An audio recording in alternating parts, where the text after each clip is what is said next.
kasih Tuhan untuk kasih sayang. Engkaulah harapan kami, Engkaulah pertolongan kami. Tuhan, jangan lepaskan kami Tuhan. Peganglah kami, tangan kami erat-erat Tuhan, karena kami membutuhkan Engkau.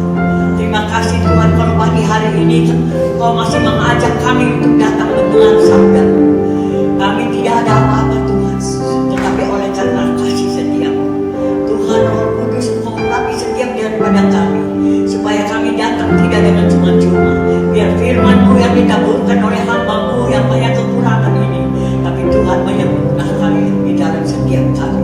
Terima kasih banyak Tuhan Yesus. Kami memberikan segala puji, hormat, kemuliaan hanya kepada Engkau, karena Engkau yang layak menerima semua. Di dalam nama Yesus Kristus. Haleluya. Amin. Silakan duduk saudara. Shalom. Selamat pagi. Selamat tahun baru. Kalau belum ketemu, belum sempat kasih selamat tahun baru saudara. Saudara, saya mau tanya saudara, tahun baru ini sudah bikin apa saudara? Sudah hampir akhir bulan loh. Ya, sebentar lagi sudah bulan Februari. Oke. Dari sejak dulu itu kita selalu apa saudara? Orang-orang banyak yang suka bikin apa tuh? Resolusi. Okay? Buat tahun depan nanti mau bikin apa, tahun depan mau bikin apa, saya tidak tahu saudara sudah bikin resolusi apa, ambil rencana-rencana apa saudara. Tetapi kebanyakan saudara pikirkan kembali, rencana-rencana kita kebanyakan gagal saudara ya. Karena apa yang kita mau itu belum tentu Tuhan mau ya. Tuhan punya rancangan dan Tuhan punya rencana berbeda dengan rencana kita. Jalan Tuhan selalu berbeda saudara. Saudara mau, saya itu suka ketawa, mungkin banyak orang yang kepingin apa, kebanyakan orang itu kalau yang gemuk kepingin kurus, yang kurus kepingin mau gemuk ya. Tapi mau bagaimana ya, semuanya ada di tangan Tuhan betul. Nah ya, saudara mau olahraga, mau keluar di luar juga nggak berani. Puji Tuhan, saya senang kalau saudara banyak yang masih cinta Tuhan. Kalau bukan cinta Tuhan kan nggak mungkin ada di sini. Di gereja lain kosong saudara. Oke. Ya, banyak gereja yang masih tutup juga. Ada yang buka tetapi tidak ada jemaat karena mereka takut saudara. Ya, sebenarnya ya saya bilang apa? Takut itu nggak benar kalau udah kata takut ya. Kalau kita waspada, berjaga-jaga itu baik saudara ya. Kalau rasa takut itu sampai nggak mau ke gereja itu juga saya rasa tidak benar. Tetapi saya tidak paksa saudara pergi gereja. Tapi kalau saudara jaga-jaga diri, oke, pakai masker, oke, jaga jarak, cuci tangan dan segalanya itu peraturan pemerintah pasti selama saudara terjaga. Ya. Nah, jadi pagi ini kita mau lihat Filipi dulu. Kita mau belajar dari Paulus apa yang menjadi resolusi Paulus, oke? Paulus dalam hidup Paulus mengenal Tuhan apa itu yang dia mau ya. Dan kita melihat dulu. Saya mau baca dari Filipi pasal yang ketiga. Bukan COVID, cuma kesalahan. Oke, pasal 3. Filipi pasal 3 saya baca dari ayat 7 sampai ayat 11. Saudara pulang di rumah bisa baca dari ayat pertama, saudara bisa lihat bagaimana pengakuan Paulus tentang dirinya, oke? Paulus dia merasa dirinya juga hebat dulu ya, segala macamnya. Paulus itu bukan orang miskin saudara. Oke. Tetapi apa yang dahulu merupakan keuntungan bagiku, sekarang aku anggap rugi karena Kristus. Jangan berbahaya saudara. Malahan segala sesuatu aku anggap rugi karena pengenalan akan Kristus Yesus Tuhanku lebih mulia daripada semuanya itu. Oke. Oleh karena dialah aku telah melepaskan semuanya itu dan menganggapnya sampah supaya aku memperoleh Kristus dan berada dalam Dia bukan dengan kebenaranku sendiri karena mentaati Taurat, melainkan dengan kebenaran karena kepercayaan kepada Kristus, yaitu kebenaran yang Allah anugerahkan berdasarkan kepercayaan. Yang kukehendaki ialah mengenal Dia dan kuasa kebangkitannya dan persekutuan dalam penderitaannya, di mana aku menjadi serupa dengan Dia dalam kematiannya, supaya aku akhirnya beroleh kebangkitan dari antara orang mati. Saudara, itu kesaksian Paulus, oke? Pengakuan Paulus yang luar biasa. Nah, kita baca ini sedikit aja. Saya ini mau bicara soal lain. Oh, sorry, thank you. Kesalahan.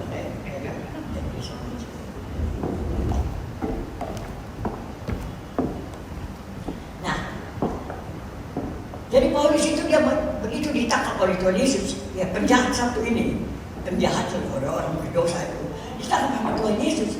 Dia tuh sungguh-sungguh cinta Tuhan. Dia merasa pengenalan kepada Tuhan Yesus itu lebih mulia daripada apa yang dia punya. Paulus itu bukan orang miskin, dia orang kaya, orang terkenal, orang berkedudukan, orang berpengetahuan dan sebagainya. Tapi dia mau tinggalkan semua. Dia anggap semua itu sampah karena Tuhan Yesus lebih utama. Nah, kita baca ini, saya mau tanya kepada saudara, apakah kita ini yang ada di sini, yang sudah merasa terpanggil oleh Tuhan, ditangkap oleh Tuhan Yesus, apakah kita juga merasakan demikian? Mau tinggalkan segala-galanya? Atau kita ikut Tuhan karena kita punya motivasi mau cari keuntungan malah? Ya, hamba-hamba Tuhan juga melayani Tuhan mau cari keuntungan. Paulus meninggalkan segala keuntungannya menjadi sampah, tapi kebanyakan kita anak-anak Tuhan atau orang Kristen atau hamba Tuhan zaman-zaman sekarang ini mau kedudukan, saudara. Mau bangun gereja besar, mau nama, saudara, ya. Terus mau cari uang yang banyak, mau kepingin kaya, saudara. Mau naik mobil yang mewah, malah punya kapal sendiri lagi, umpamanya, ya punya kapal pribadi dan sebagainya, saudara. Nah, itu kalau kita lihat baca ini kita malu, betul nggak? Kita ini malu sekali, saudara. Jangan kita mau ikut Tuhan, tetapi punya motivasi untuk mendapatkan sesuatu. Malah kita mau tinggalkan. Banyak dari kita tidak mau tinggalkan. Kita mau meraih malah ya yang lebih-lebih. Oke. Nah, jadi hati Paulus ini mau saya tunjukkan kepada saudara. Sungguh-sungguh cinta Tuhan Yesus. Ya. Maka kita mau belajar dari ayat yang ke-12 seterusnya. Ya bagaimana itu maunya Paulus itu. Ya. Dia bilang begini. Jadi dia itu orang hebat, tetapi di ayat yang ke-12 kita mau pelajari, saudara bisa lihat. Ayat yang ke-12 dia bilang, bukan seolah-olah aku telah memperolehnya. Oke. Memperoleh hal itu atau telah sempurna, melainkan aku mengejarnya kalau aku dapat juga untuk menangkapnya. Jadi saudara pengakuan bagi Paulus itu, saudara. Kalau kita pikir Paulus yang sudah tinggalkan segala-galanya, cinta Tuhan Yesus begitu luar biasa, melayani yang begitu luar biasa sampai mau menderita apapun saja dia mau, terus dia sudah sekarang buku, saudara. Alkitab Perjanjian Baru ada 27 pasal, saudara tahu Paulus tulis berapa pasal? Ada yang tahu, coba kasih tahu saya. 27 Perjanjian Baru toh, ya kan? Paulus tulis itu kitab 13, saudara. Surat-surat Paulus 13 buku, maksud bukan pasal, 13 buku, saudara. Ya, 27 buku maksud saya. Jadi Paulus itu sudah luar biasa, tapi dia bilang belum apa-apa dia. Ya kalau kita pikir Paulus pasti sudah sempurna, nah dia bilang dia belum apa-apa, belum menangkapnya, tetapi dia mau kejar, saudara. Namanya kejar itu, saudara, berarti mesti ya berlari dong, saudara, jangan ongkang-ongkang aja, dia diam aja, begitu, saudara.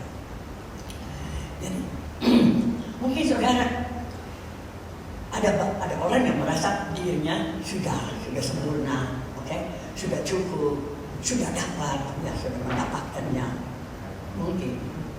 Tapi hebatnya Paulus, lebih baik kita jangan. Sebab Paulus itu dia ada di dalam penjara, saudara, ada di dalam penjara. Kita seperti kita, saudara, banyak orang yang bilang corona ini, lihat keadaan ini bikin orang-orang merasa ada di dalam penjara, betul nggak? Padahal kita kan lagi dalam penjara, kita masih lebih bebas, tapi kita lebih tidak ada apa gairah, banyak yang tidak sudah putus asa, kecewa dengan Tuhan dan sebagainya. Tapi Paulus dalam penjara dia masih semangat, ya semangat. Dia bilang dia belum, dia masih mau kejar, nah itu, saudara. Jadi saudara jangan diam-diam. Namanya masih mau kejar, dia bilang. Kalau kejar itu berarti mesti melakukan sesuatu. Saudara tahu kalau firman Tuhan di Efesus pasal yang kedua ayat 8 dan 9 betul dikatakan bahwa keselamatan kita ini kita dapat itu bukan karena usaha kita, bukan karena pekerjaan kita, tapi anugerah Tuhan kepada kita oleh karena kasih-Nya. Kita itu jangan merasa sombong, itu jangan merasa bangga, merasa hebat. Itu anugerah. Tetapi kalau kita lihat di ayat yang ke-10, kebanyakan orang lupa. Dia cuma ingat 8-9. Kalau yang ke-10, saudara, dikatakan begini. Karena kita ini buatan Allah diciptakan dalam Kristus Yesus untuk melakukan pekerjaan baik yang dipersiapkan Allah sebelumnya. Ia mau supaya kita hidup di dalamnya, ya. Berarti ada pekerjaan untuk kita melakukan. Melakukan berarti do something, kerja, ya. Bukan diam-diam saja.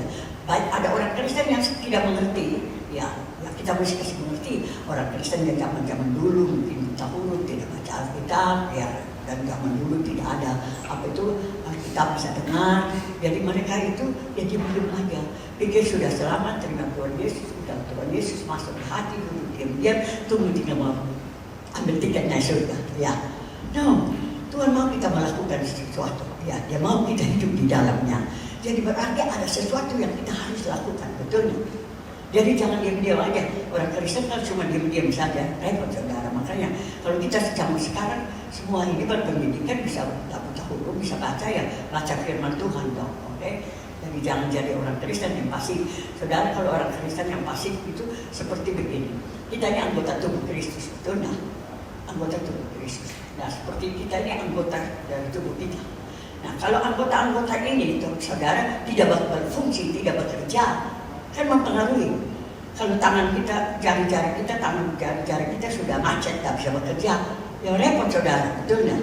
Susah, mengganggu yang lain-lain. Mau makan tidak bisa, ini tidak bisa, mau kerja ini tidak bisa itu. Ada yang sakit aja, semua rasa sakit. Ya, jadi pengaruh saudara. Kalau saudara tidak mau bekerja, ya itulah jadinya. Ya. Jadi orang Kristen sekali lagi, jangan diam-diam saja saudara. Kita masih belum sampai. Kita mesti kejar terus, kejar saudara, jangan diam-diam, kejar. Oke. Nah, ayat yang ke-13, dia bilang, saudara-saudara, aku sendiri tidak menganggap bahwa aku telah menangkapnya, tetapi ini yang kulakukan. Aku melupakan apa yang telah di belakangku dan mengarahkan diri kepada apa yang di hadapanku. Ya. Jadi kalau mau berlari-lari itu harus meninggalkan apa yang di belakang.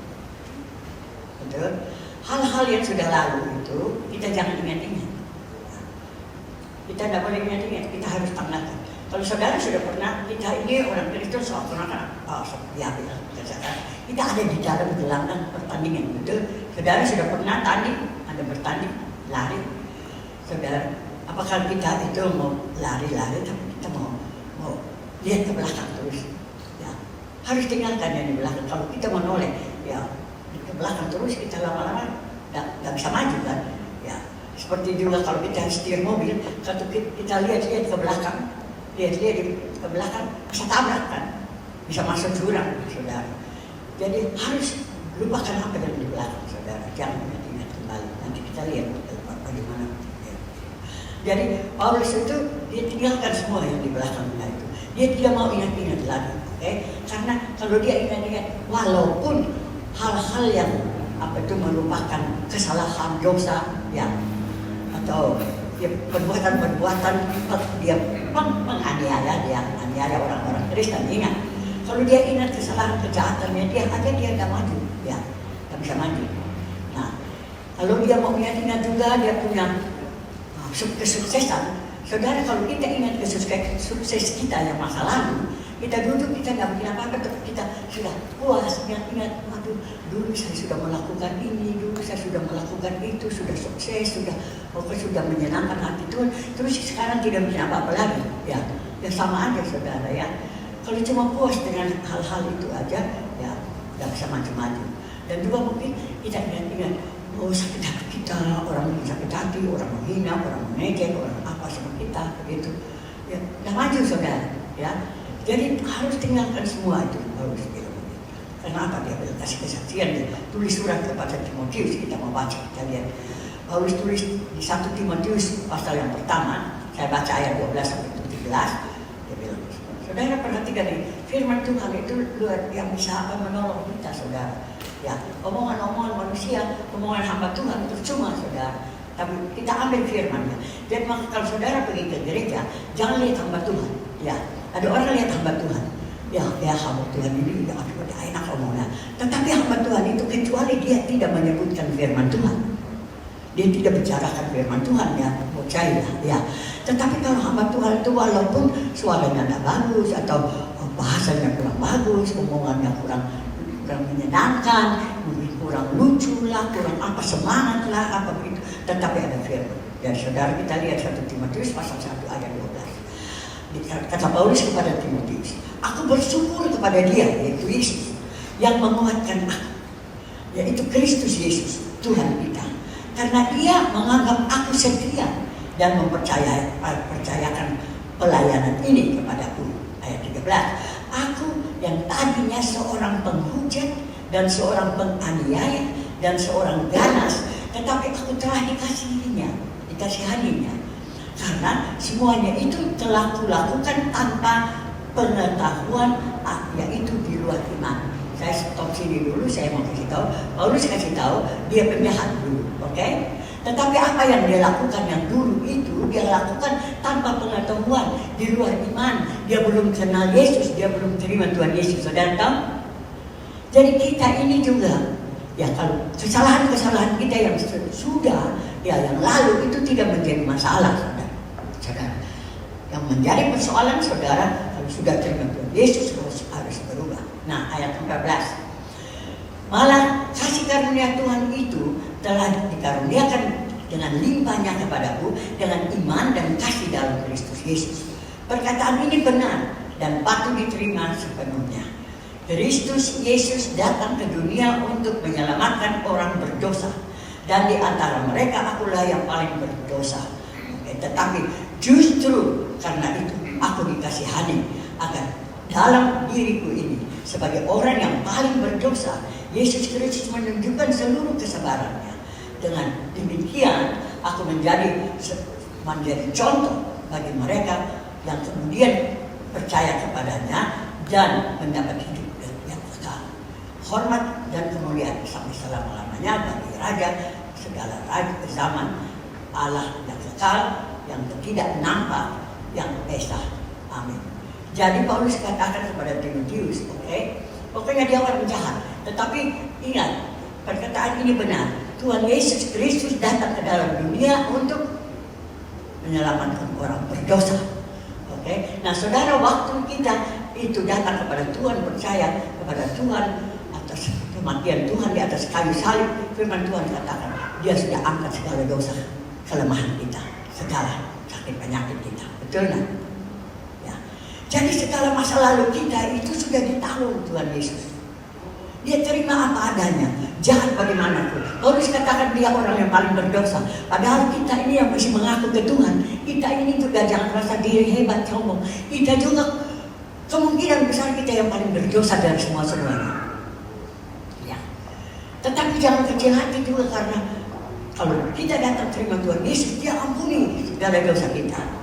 Dia terima apa adanya, bobrok sebobrok apapun, ya. Tetapi Tuhan mau kalau kita sudah datang kepada Dia, kita harus memberi diri kepada Dia supaya Dia transform kita, Dia merubah kita, Dia mengubah kita, Dia menyucikan kita, Dia membersihkan kita, Pokoknya Dia membawa kita sampai kepada keselamatan. Jadi maksud saya, kalau kita sudah terima Tuhan Yesus, jangan lagi berbuat dosa. Saudara bilang, firman Tuhan bilang semua orang juga masih berdosa, ya. Semua orang masih berdosa, betul, itu firman bilang. Tetapi dosa yang bukan dengan sengaja. Maksud saya, saudara kadang-kadang saudara lihat aja model saya aja begini saja, saudara mungkin sudah ngomel dalam hati, ya omongnya enak aja, ya. Nggak tahu dari dirinya itu bagaimana. Itu sudah dosa kok. Nah, cepat minta ampun Tuhan, ya. Puji Tuhan kan. 1 Yohanes pasal 1 kan ayat 9 dia bilang kan, kalau kita datang kepada Tuhan setiap saat mengaku segala dosa kita, maka Dia yang adil, itu Tuhan itu, Dia akan mengampuni kita, bahkan menyucikan kita daripada segala dosa. Betul? Nah itu. Tetapi kalau kita tidak sengaja, kita timbul dalam pikiran atau apa. Tetapi kalau kita berbuat dosa dengan sengaja, contohnya saudara jangan sakit, contoh itu susah sekali. Ya seakan-akan kalau tadinya kita sudah hidupnya mau bilang ngomongin tidak enak, dia bilang zina, atau melacur, atau kumpul kebo, oke? Atau bagaimana itu hidupnya. Nah, kalau sudah terima Tuhan Yesus, Tuhan sudah ampuni itu semua, jangan lagi ada situ. Jangan lagi kita tetap hidup di situ. Nah, itu maksud saya. Kalau kita masih tetap hidup, berarti kita sengaja. Berarti kita itu mengabaikan atau tidak mempedulikan pengorbanan Yesus di atas kayu salib. Padahal dia mati itu angkat dosa kita, ya betul saya sudah tahu. Ya. Dan dia akan mengampuni kalau setiap kali kita bersalah dan kita datang, kita ampun. Dan kita mau bertobat, betul? Kalau kita mau, kalau enggak ya tidak bisa itu. Ya saudara, jadi sorry kalau mungkin saudara rasa terlalu keras, oke. Jadi jangan ingat-ingat lagi masa depan, kegagalan saudara. Jangan ingat-ingat orang bikin sakit hati saudara. Hidup ini masih banyak. Sekarang aja orang tidak pernah. Iblis itu apa tuh? Pakai orang-orang, ya kan? Pakai keadaan apa aja supaya itu menuduh kita, ya lu udah layak kok, lu hidup zaman dulu bagaimana, ingat-ingat waktu masih muda lu begini dan begitu. Itu sudah lewat saudara, jangan mau, karena iblis itu mau menuduh-nuduh kita sehingga kita lupa untuk memuliakan Tuhan, untuk pekerjaan dia di atas kayu salib yang mulia, keselamatan yang Tuhan berikan buat kita. Ya, kita bisa lupa, kita bisa hilang percaya kita, betul? Jadi jangan dengar omongan orang. Tetapi kita mesti hidup benar, hidup pimpinan Tuhan. Iya, tidak. Ya. Nah, semua ada di firman Tuhan, saudara. Jadi orang Kristen harus taat akan firman Tuhan. Jadi ayat yang ke-14. Dan kita harus berlari-lari kepada tujuan untuk memperoleh hadiah, yaitu panggilan surgawi dari Allah dan Kristus Yesus. Jadi kita punya hidup ini ada tujuan, oke? Saya kalau mau kasih judul pas saya ya saya bilang, oke, berlari, oke, lupakan yang di belakang dan berlari. Ada tujuan. Tujuan kita apa? Yaitu untuk memperoleh hadiah. Hadiah apa? Yaitu panggilan surgawi dari Allah dan Kristus. Luar biasa. Panggilan kita ini luar biasa, saudara. Kalau kita sudah dipanggil Tuhan yang begitu hebat, yang begitu mulia, panggilan yang begitu tinggi, jangan kita hidup di dunia ikut duniawi, itu maksud saya. Jangan lagi hidup duniawi, saudara. Jangan kesini kesana apa itu membuang waktu yang tidak memuliakan Tuhan. Kalau saya ini bukan mau singgung saudara, saya tidak tahu keadaan saudara, tetapi contohnya kalau kita tegur orang, jangan merokok, ya kan? Orang tanya, di mana ada kitab tulis tidak boleh merokok, oke? Jangan main judi, di mana ada kitab tulisnya? Repot saudara. Tetapi Alkitab tidak tulis demikian, tetapi Alkitab tulis melakukan segala sesuatu untuk kemuliaan Tuhan. Jadi segala apa yang kita lakukan itu untuk kemuliaan Tuhan. Perbuatan-perbuatan, pekerjaan-pekerjaan yang tidak memuliakan Tuhan, stop. Jangan melakukan. Yes? Setuju? Jadi jangan suka melawan lah, tak bisa menang lah saudara dengan firman Tuhan. Nah, jadi kita ini ada di dalam gelanggang pertandingan. Terus tadi saya katakan 1 Korintus pasal yang ke-9 ayat 24-25. Tidak tahukah kamu bahwa dalam gelanggang pertandingan semua peserta turut berlari, tetapi hanya satu orang saja yang mendapat hadiah. Karena itu larilah begitu rupa sehingga kamu memperolehnya. Tiap-tiap orang yang turut mengambil bagian dalam pertandingan menguasai dirinya dalam segala hal. Mereka berbuat demikian untuk memperoleh satu mahkota yang fana, tetapi kita untuk memperoleh suatu mahkota yang abadi. Oke? Yang kekal, yaitu panggilan surgawi, yaitu hidup yang kekal, hidup di surga bersama Tuhan Yesus. Oke? Jadi berlari. Saudara pernah ikutan berlari, saya ini berlari. Saya masih muda, hidupnya di lapangan saja. Saya lari 100 meter maraton. Sebenarnya kita orang Kristen bisa lari maraton, ya saudara ya. Dibilang alon-alon, tapi kelakon, ya. Alon-alon kelakon orang Jawa, orang apa. Jadi kita itu tidak.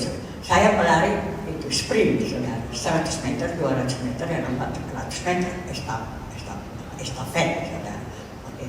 Tapi itu masih muda saudara, bukan sekarang. Saya cuma mau cerita. Jadi itu tahun 62 saudara, 1962 saya berumur 21. Okay? Jadi saya ikut PON keempat itu nasional. Saya berlari.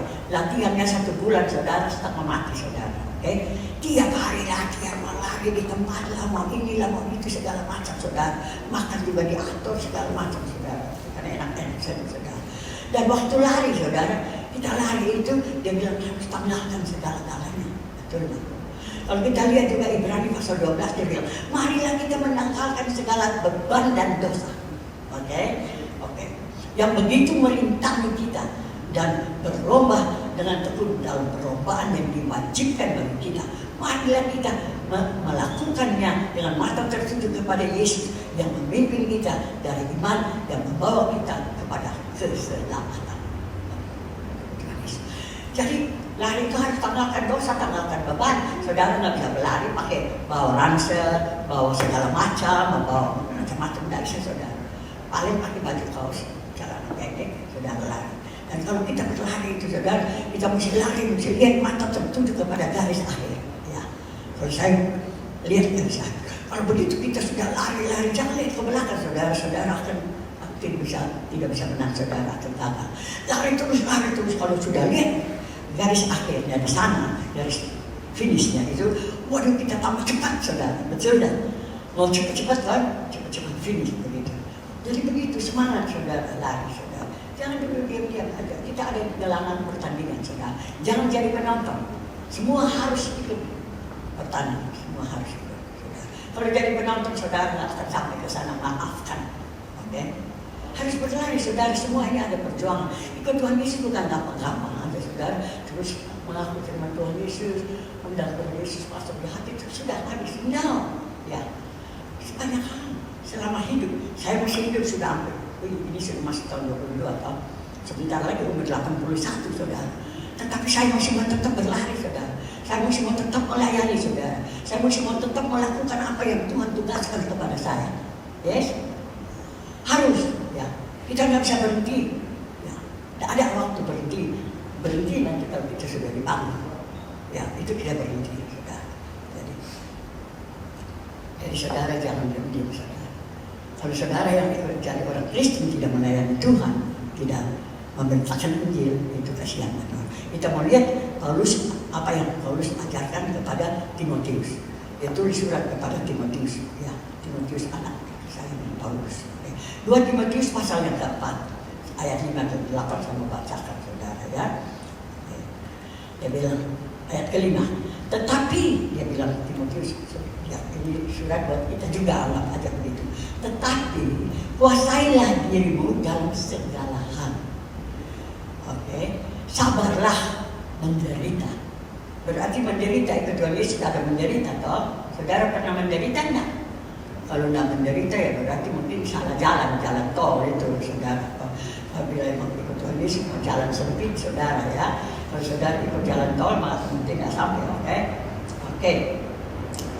Dia bilang, lakukanlah pekerjaan pemberitaan Injil dan tunaikanlah tugas pelayananmu. Nah, jadi Tuhan itu tidak suruh kita macam-macam saudara. Tahu kalau firman Tuhan kepada kita saudara dan saya kita semua itu amanat agung, oke? Itu yang kita harus pergi ke seluruh dunia. Saudara tidak usah pergi, maksudnya dengan doa juga bisa sampai itu memberitakan Injil, Jadi supaya orang-orang itu selamat, betul, dan baptis mereka di dalam nama Bapa, Putra dan Roh Kudus dan ajar mereka apa yang telah aku ajarkan kepadamu, betul tak? Begitu. Dan Tuhan berjanji dia tidak akan meninggalkan kita, betul. Dan itu tugas kita, saudara dan saya semua. Kita ini murid-murid Tuhan. Semua murid Tuhan harus melakukan itu. Yang ke-6, ayat 6. Mengenai diriku, darahku, sudah mulai dicurahkan sebagai persembahan dan saat kematianku sudah dekat, kata Paulus. Dia tahu. Saya belum tahu saat kematian saya, tapi saya hampir tahun yang lalu saya kira saya sudah mesti pulang. Jadi saya sudah beres-beres semua, ya. Tetapi Tuhan bilang belum, masih ada tugas, ya. masih ada tugas. Jadi Tuhan kasih hidup lagi, semangat, kasih hati yang bergebu-gebu untuk melayani lagi, saudara. Itu memberitakan Tuhan. Nah, ayat yang ketujuh, saudara. Aku telah mengakhiri pertandingan yang baik. Aku telah mencapai garis akhir. Dan aku telah memelihara iman. Ayat ke-8. Sekarang telah tersedia bagiku mahkota kebenaran yang akan dikaruniakan kepadaku oleh Tuhan, hakim yang adil pada harinya. Tetapi bukan hanya kepadaku, melainkan juga kepada semua orang yang merindukan kedatangannya, kedatangan Tuhan. Jadi maksudnya saudara dan saya, dan lain-lain semua yang merindukan kedatangan Tuhan. Firman Tuhan katakan kalau kita merindukan kedatangan Tuhan Yesus, kita itu harus hidup benar-benar kudus sama seperti dia.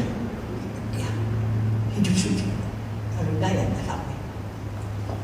Nah, saya mau bicara sedikit tentang ayat yang ketujuh, saudara. Berapa banyak dari saudara yang melihat atau tahu kalau ada orang yang meninggal dan di nisannya itu ada tulis, aku telah mengakhiri pertandingan yang baik. Dan aku telah mencapai garis akhir. Dan aku telah memelihara iman. Ada kan? Berapa banyak? Banyak toh? Banyak. Nah, apa saudara mau kalau saudara atau saya kita meninggal, kita tidak punya apa-apa, tapi kita janji anak-anak nanti kalau saya mati nisan saya ditulis ini ya. Aku telah mengakhiri pertandingan. Padahal tidak pernah bertanding, saudara. Malu benar, saudara. Ya, sedih amat, saudara. Bertanding dulu, saudara. Lakukan dulu apa yang Tuhan mau. Jangan dulu ongkang-ongkang aja diam. Tahu-tahu di batu nisannya tulis begitu. Maafkan saudara kalau orang tua saudara, famili saudara, nisannya tulis begitu. Ya puji Tuhan kalau mereka betul-betul sudah bertanding dan mengakhiri. Ya. Tetapi kalau mereka tidak pernah. Tadi pagi ada teman seorang anak Katolik, anak masih lebih muda dari saya. Saya sudah lagi siap mau berangkat ke sini, telepon saya, Tante Jasmine, saya punya teman, bekas teman kerja. Dia suaminya meninggal mendadak hari Jumat, dan dia mau minta bagaimana mendoakan gitu suaminya. Nah, orang ini gereja apa enggak? Tahu katanya orang dari bangsa mana Filipina. Oh kalau itu orang Filipina kebanyakan orang Katolik toh. Nah jadi bagi lu juga kamu juga Katolik, kamu cari aja pendeta kamu promo atau apa pastor atau apa ya bicarakan dengan mereka. Karena saya nggak bisa, tidak kenal orangnya, tidak tahu hidupnya, tidak tahu apa-apa. Tahu-tahu mau datang doa, mau dikubur, mau doa, mau bilang apa? Mau minta supaya Tuhan terima dia di surga atau bagaimana? Kan tak mungkin lah ya. Makanya saya paling takut itu kalau hamba Tuhan itu kalau mendoakan orang-orang mati kebanyakan ngomong yang enak toh. Tidak ada hamba Tuhan yang ngomong yang tak enak. Orang kalau sudah mati itu setiap kali ngomongannya enak, saudara. Ya, kita tak mungkin walaupun dia tidak pernah melayani, dia pokoknya hidupnya tidak benar, pokoknya masih dalam dosa, tak berani kita sebut, betul nggak? Ya, jadi saya bilang, suaminya orang apa? Suaminya orang bule. Suaminya gereja di mana? Orang bule kan? Kristen atau apa? Enggak. Minum mabuk, isap rokok, segala macam. Wah, belum itu saya juga tidak berani toh. Ya sudah meninggal hari Jumat. Ya bagaimana? Masih muda katanya, muda baru 40-an. Ya, sudah saya bilang saya minta maaf. Lagi saya wanita. Ya, walaupun hamba Tuhan tetap kan tidak layak kalau datang jadi cari aja pastor atau romo gitu. Nah, susah saudara, kalau sudah hidup yang tak benar, tidak pernah ke gereja, tidak pernah tahu Tuhan, tidak pernah ya hidupnya berantakan begitu, tahu-tahu meninggal mau bagaimana cari hamba Tuhan doakan supaya masuk surga, ya tidak masuk akal tuh saudara. Ya, makanya hidup itu yang benar saudara. Ya, jangan buang waktu. Ya, setia kayak sampai William. Biar sampai tua, sampai bagaimana, selama masih kuat dia masih cari Tuhan terus. Cinta Tuhan begitu saudara, selama masih kuat masih bisa sharing lah dengan orang tentang firman Tuhan. Ya, masih bisa. Tidak usah bilang mesti pergi sekolah, mau cari detail, mau cari ini, mau cari apa saudara, tidak ada guna saudara. Baik sekolah bukan bilangnya lebih tidak ada guna. Tapi kalau cuma saudara pergi sekolah cuma mau cari detail, saudara tahu sekarang zaman sekarang itu orang suka pakai sudah master, doktor lagi. Doktornya ambil di mana juga nggak tahu saudara. Kalau mau ambil, kalau mau ambil detail doktor, datang aja ke Amerika, oke? Datang aja di sana bisa kok. Ya, ada hotel di sana, cari-cari kenalan di sana, mereka bisa kasih detail saudara. Tapi buat apa? Ya. Kita melayani Tuhan tidak perlu nama sudah ada jasnya, oke? Ya. Tidak perlu cari muka sudah ada, saudara. Ini mukanya, oke? Tidak usah kedudukan juga sudah ada. Ya, dudukannya di kursi itu, oke? Nah, mau cari apa? Cari uang. Tuhan sudah kasih uang dari dulu, kasih makan dari masih kecil sampai sekarang. Ya. Apalagi yang mau kita cari sebenarnya? Melayani Tuhan ini saudara tahu kalau melayani namanya melayani berarti memberi. Tahu? Melayani. Jadi melayani jangan harap saudara melayani untuk dapat. Kalau orang tidak mengerti dia pikir dia melayani mungkin bisa dapat cuan atau dapat untung, dapat angpau. Melayani itu memberi. Sudah harus ready untuk berkorban. Itu namanya melayani yang benar. Pelayanan itu korban, saudara, korban tenaga, korban waktu, oke, korban apa lagi? Korban uang, korban apa? Pokoknya segala-galanya korban, oke? Bukan cari untung. Karena makan yang memelihara kita siapa? Tuhan. Burung di udara saja dia pelihara, tadi kita bilang. Tuhan kita itu Tuhan yang luar biasa, saudara. Kita tidak usah cari-cari sana. Bikin malu Tuhan aja, ya kan? Jangan. Melayani dengan tulus. Jadi ingat ini, Pak John meninggal suami saya, batu tulisannya nggak ada tulisan ini, nggak ada yang berani tulis ini, ya. Kecuali dia pesan, dia sudah finish ke Paulus, Paulus bilang dia sudah finish itu, ya. Jadi kalau dia meninggal ya boleh taruh di batu tulisan, dia sudah finish dia bilang, dia finish apa itu pertandingan yang baik, aku telah mencapai garis finish, ya. Yang capai garis finish, ya. Saya capai garis finish dulu saya. Lari, oke, tahun 62 saudara, lari, capek garis finish. Tetapi di dalam hidup ini belum tahu, saudara. Saya belum sudah dekat, oke. Makanya saya mesti lari terus, saya sudah tahu sudah dekat. Ya. Umur sudah sebegini, toh masih mau berapa lama? Sudah makin dekat kepada garis finish, kita harus makin semangat, bukan makin loyo, oke. Jadi jangan bilang, oh saya sudah tua dan begini. Ya sayang sekali, saudara ya. Yang saya paling suka tuh saudara, oke, kita teruskan aja dulu, oke. Jadi saudara mau tulis ini di batu tulisan saudara yang ayat 7 ini, saudara boleh tulis dikasih anak-anak saudara atau saudara-saudara supaya saudara mau di batu tulisan tulis ini, oke. Saya tidak perlu tulisan ini, oke. Karena ya Tuhan yang tahu, yang menentukan itu kan Tuhan, ya. Kecuali Tuhan suruh tulis. Nah, kita lihat ayat ke-15. Ya, masih banyak waktu kok. Ya. Karena itu, marilah kita yang sempurna berpikir demikian. Sebenarnya kata sempurna itu kalau saya lihat saya bukan setuju karena sebenarnya kita ini belum sempurna. Kalau bilang dewasa, oke, lebih contoh kalau saya lihat di bahasa Alkitab bahasa Inggris versi berapa itu dia tulis dewasa, mature, oke. Jadi kita belum sempurna. Tadi saya sudah bilang, saudara sudah merasa sempurna. Belum tahu, jadi itu. Nah, jadi berpikir demikian, berpikir seperti Paulus. Dan jikalau lain pikiran tentang salah satu hal itu akan dinyatakan Allah juga kepadamu.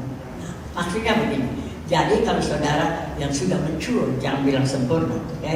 Saya lebih cocok itu. Tidak tahu kenapa Paulus tulis, tetapi saya lihat lagi bahasa Inggris King James dia tulis juga sempurna, oke? Sudah perfect itu. Nah, jadi kalau kita yang sudah dewasa, kita bisa berpikir seperti Paulus. Kita bisa mengerti, bisa berpikir bahwa oh iya, kita masih belum sampai garis finish, oke? Kita belum mencapai, kita belum mendapatkannya. Jadi kita mau kejar terus seperti Paulus.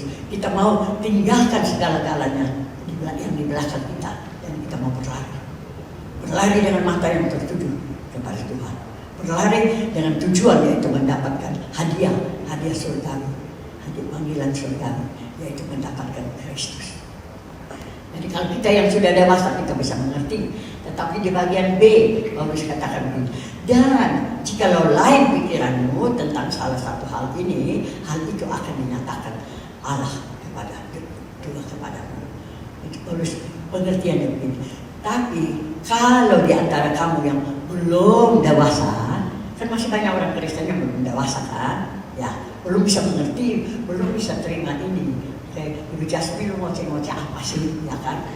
Ya, belum bisa tinggalkan segala-galanya, belum mau tinggalkan segala-gala, masih pegang keras. Bahkan sekarang waktu sudah ini juga keadaan pandemi, semua pada masih mau ribut, mau beli mobil mahal, mau beli rumah mahal, mau beli rumah berapa, ya. Itu semuanya itu saudara. Nanti kalau satu waktu saudara pergi, saudara kesetimbangan, saudara tahu, ya.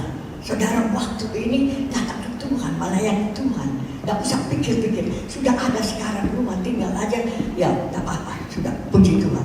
Sudah ada makan minum aja sudah cukup, sudah ada mobil biasa, sudah bisa antar kita kemana-mana sudah cukup. Tidak usah mau kejar-kejar cari yang mewah-mewah.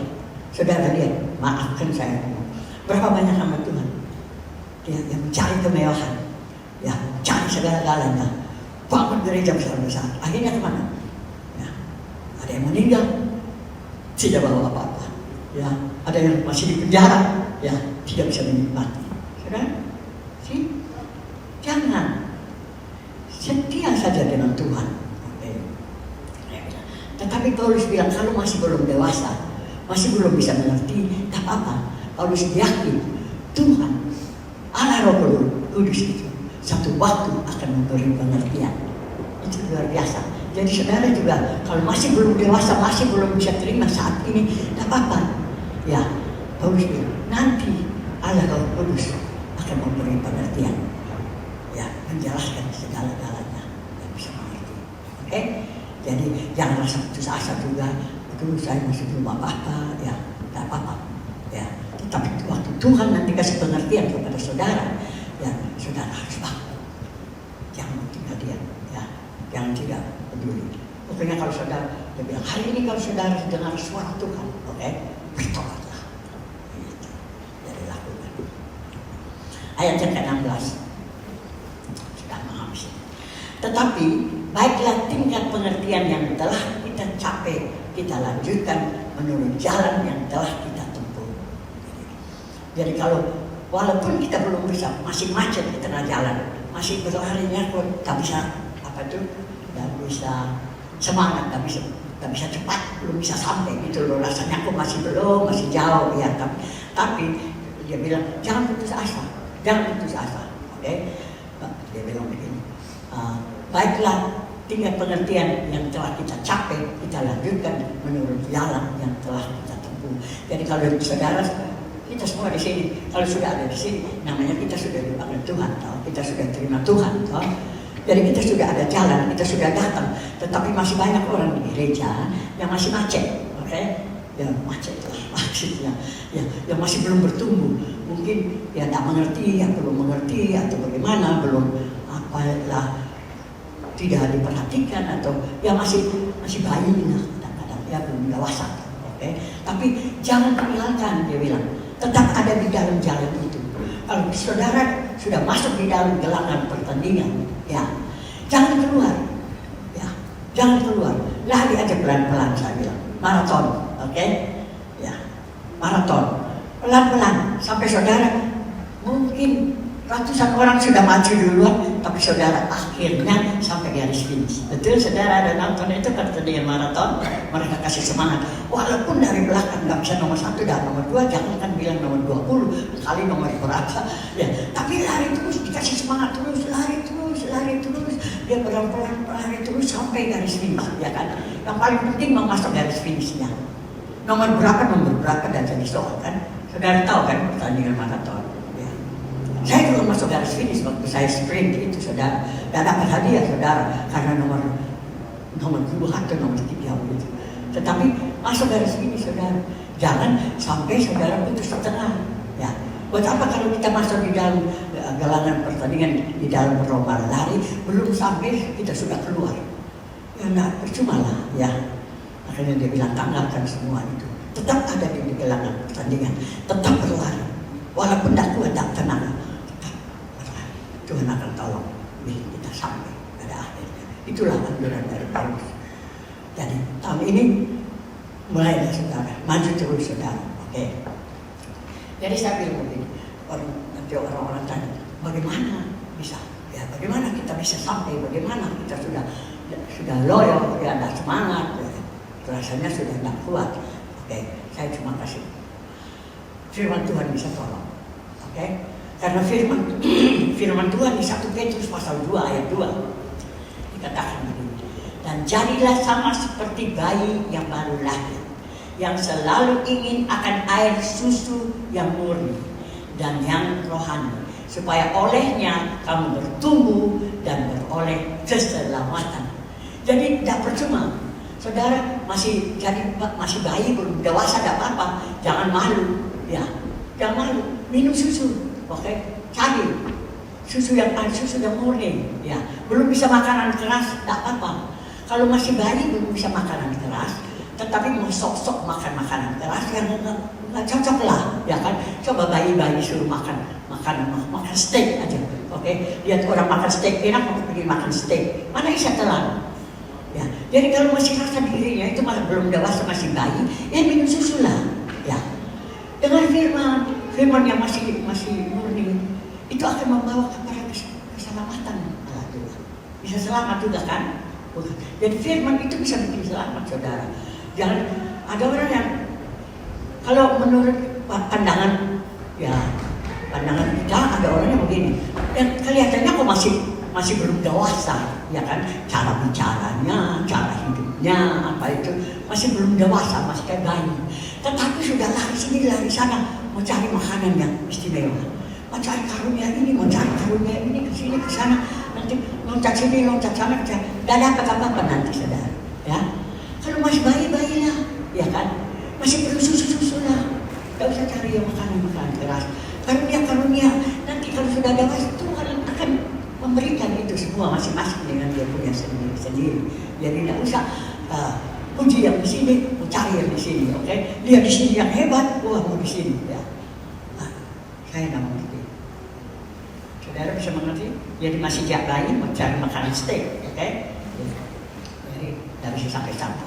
Okay. Nah, yang kedua saya bilang berdoa terus, oke? 1 Petrus pasal yang ke-5 ayat ke-10. Dan Allah, sumber segala kasih karunia, yang telah memanggil kamu dalam Kristus kepada kemuliaan-Nya yang kekal, akan melengkapi, meneguhkan, menguatkan, dan mengokohkan kamu sesudah kamu menderita seketika lamanya. Jadi waktu saat ini saudara rasa ada menderita, oke, saudara berjuang, tapi Tuhan yang panggil, dia yang akan menyempurnakan kita, saudara dan saya, oke? Tapi kita perlu mendekat kepada Tuhan. Kita perlu datang kepada Tuhan, saudara. Jangan mendekat terus kepada Tuhan. Saudara berdoa. Berdoa itu baik, saudara. Saudara mau doa 5 kali, berapa kali, ya. Tapi maksud saya itu bukan berdoa asal saudara mau makan, bangun pagi saudara, terima kasih Tuhan semalam saya sudah tidur dengan nyenyak. Oke, terima kasih. Oke, nah saudara mau tambah apa lagi? Tuhan tolong supaya segala aktivitas saya berjalan baik. Nanti mau makan saudara berdoa. Nanti habis makan saudara berdoa, nanti mau tidur saudara berdoa. Ya, pokoknya doa-doa yang demikian itu baik, bukan tidak baik. Tetapi maksud saya mendekat kepada Tuhan. Setiap saat saudara bisa mendekat dengan Tuhan, bicara dengan Tuhan. Berdoa itu namanya bicara, oke? Bicara. Bahwa kenal Tuhan bicara apa. Saudara percaya 1 hari 24 jam salah. Saudara bangun pagi, saudara itu bisa mendekat ke Tuhan, bisa bergaul dengan Tuhan terus, ya. Dan apa saja saudara, kejadian apa saja saudara berdoa. Saudara di jalanan macet juga saudara bisa berdoa supaya Tuhan tolong berikan saya kesabaran, oke, supaya saya bisa drive baik-baik pelan-pelan di jalanan lagi macet, dan Tuhan tolong supaya saya bisa tiba datang ke gereja sini dengan selamat, oke? Tiba pada waktunya. Itu kita minta tolong Tuhan. Kita bicara tolong. Segala kita bicara, segala kita minta. Orang lain bilang begini, mau cari parkir juga minta Tuhan. Oke? Segala mau pakai baju juga tanya Tuhan. Ya mau ke WC juga tanya Tuhan. Iya saudara, nanti kalau WC saudara nggak bisa buang air atau apa, kira-kira bagaimana? Tetap bisa berdoa segala-gala tuh, minta tolong Tuhan. Ya Tuhan yang tolong ini kehidupan ini. Betul nggak? Pencernaan saudara, apa saja saudara makan saja, apa saja yang saudara berbuat itu untuk memenuhi kemuliaan Tuhan, betul nggak? Jadi bicara terus dengan Tuhan. Saudara tidur itu paling enak, saya paling menikmati. Saudara tidur, saya sudah peluk bantal yang panjang, saudara. Peluk bantal yang panjang, saudara ngomong terus dengan Tuhan, bicara toh. Saudara tetap bicara dengan Tuhan. Saudara mau ngomong apa saja. Saudara mau tanya pelayanan, saudara mau tanya firman apa, saudara mau ngomong apa, ya kan? Nanti Tuhan kasih tahu saudara. Nanti Tuhan kasih ingat ayat-ayat firman Tuhan. Saudara percaya nak? Tuhan bicara saudara. Ya, namanya berdoa itu bukan saudara aja yang ngomong-ngomong. Komunikasi dua pihak saudara ya. Saudara ngomong, Tuhan ngomong ya. Itu namanya. Jadi kalau saudara tidur itu juga saudara jangan sadar, ya tidur. Ya saudara bilang, oh saya sudah berdoa habis tidur. Tapi selama saudara belum ketiduran, masih melek ya saudara ya, masih sadar, ngomong sama Tuhan. Jangan pikir ini, pikir itu, saudara. Ya ngomong sama Tuhan. Setiap saat saudara di mobil di mana saja saudara, komunikasi dengan Tuhan, bergaul dengan Tuhan, ya bukan di gereja saja, bukan saja. Tuhan akan memberkati saudara. Saudara percaya? Coba lakukan itu. Pokoknya saudara nanti segala gitu, ada sukacita. Walaupun mungkin sudah keenakan berdiskusi, berbicara, berdoa dan Tuhan, saudara mungkin kurang tidur, oke, kurang tidur karena asapnya Tuhan. Kadang-kadang kalau Tuhan bicara lagi kasih ayat firman Tuhan, saya itu turun, saudara, cari, ya. Jadi kadang-kadang kan, ya. Tapi tidak apa-apa, Tuhan kasih kesegaran saudara. Biar cepat tidur 4-5 jam, 3 jam, 4 jam tak jadi soal. Oke? Yang penting kita ada bersama Tuhan. Ya. Saya tidak suruh setiap kali. Tapi kadang-kadang begitu kan, komunikasinya, ceritanya mungkin agak panjang sedikit. Begitu. Saya setuju. Saya harap saja tahun ini kita semua marilah kita. Jangan duduk diam. Ya, tetapi kita benar tanggalkan segala beban kita. Lupakan semua saudara. Orang yang sakit hati apa kita cuma mau pandang kepada Yesus saja. Kita mau lihat pada garis yang finish tujuan kita itu untuk surga yang mulia. Betul? Jadi saudara, nah itu aja pesanan saya buat tahun ini, saudara. Jadi tidak usah resolusi macam-macam, nanti tidak akan terjadi juga. Dan saudara ingat baik, corona ini tidak menyiksa saudara, bukan Tuhan menyiksa saudara, jadi supaya saudara merasa ada dikejar. Itu perasaan yang tidak baik. Itu perasaan yang sungguh-sungguh tidak memuliakan Tuhan. Corona saudara di rumah, justru Tuhan kasih corona saudara lebih banyak waktu bersama-sama dengan Tuhan. Supaya saudara tidak usah lari sini, lari sana, saudara tidak usah. Nanti kalau saudara, kalau tidak corona, saudara ada sel-sel itu, ya. Saudara berbeda cewek-cewek ya kan, waduh di mana ada sale lari sudah ke sana. Saudara tahu sel-sel itu habis Natalan itu kan, Boxing Day itu sel itu saudara tahu itu zaman dulu itu pagi-pagi tengah malam orang sudah tunggu di Myers atau di mana. Nah Tuhan tak mau yang begitu, makanya dia kasih kita tinggal di rumah, bukan menyiksa kita, tapi kasih kita lebih banyak waktu supaya bersama-sama dengan dia. Tuhan membuat begini, kita mungkin kehilangan kerjaan, kehilangan ini dan ada sakit dan apa, supaya kita itu lebih berseru kepada Tuhan, lebih bergantung kepada Tuhan.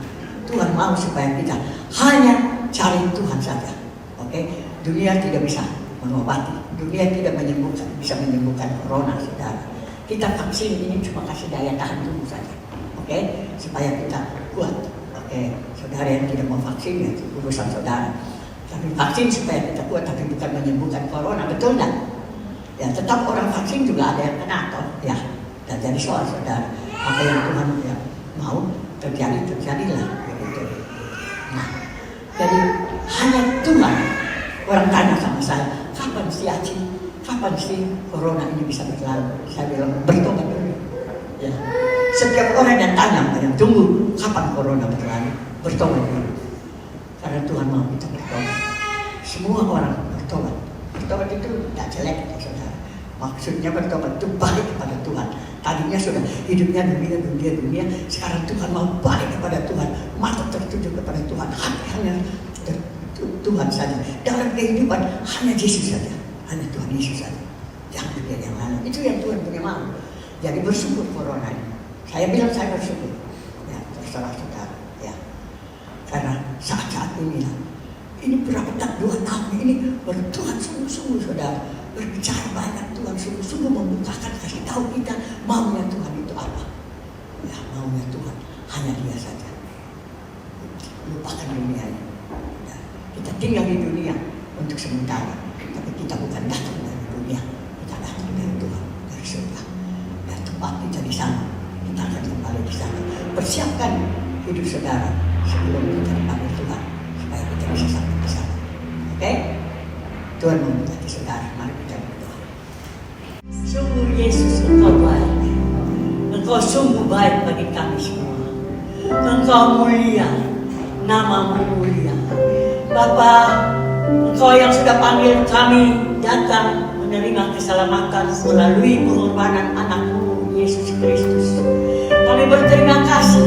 Kami tahu bukan karena kuat gagah kami, bukan karena kebisaan kami, bukan karena pekerjaan kami, Tuhan, tetapi anugerah-Mu semata-mata. Biar Tuhan kami mau menghargai apa itu pengorbanan Yesus di atas kayu. Kami mengerti firman-Mu bahwa kasih Yesus yaitu ketika Ia mengorbankan dirinya di atas kayu salib, mati bagi kami. Dan firman-Mu mengajar kepada kami supaya kami pun mau berkorban untuk saudara-saudara kami yang lain.